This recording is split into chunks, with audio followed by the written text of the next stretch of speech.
જમણવાર ચાલુ થઈ ગયું છે દોસ્તો. નાના મોટા બધા ગોઠવાઈ ગયા છે.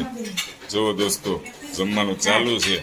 અને હિલભાઈને આપણે પૂછીએ આજે જમવામાં શું છે ભાઈ હિલભાઈ? એક તો લાલ ચટાકેદાર શાક તમને દેખાય છે. શાક, રસ, પૂરી, પાપડ. રસ બતાવો.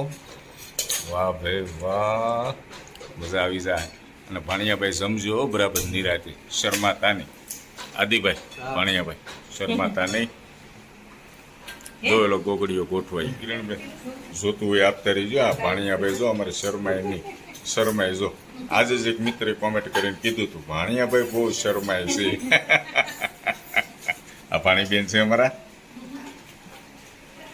હાલો અમારો વારો ક્યારે આવશે હવે?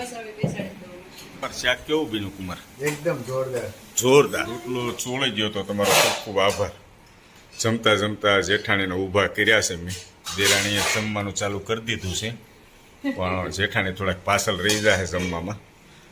ખૂબ ખૂબ આભાર, કારણ કે તમે ઝીણું એકદમ મને આ ચોળી દો છો ને, મજા આવી જાય છે ખાવાની. ઝીણું કરો ને, થોડોક ભાર ગયો ને, ભાર ગયો ને.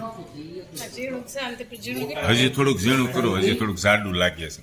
ઝીણું જેમ હોય ને મજા આવે ખાવાની. એટલે ચોળાઈ ગયું છે દોસ્તો. અને હવે શાક આપણે મિક્સ કરી દઈએ.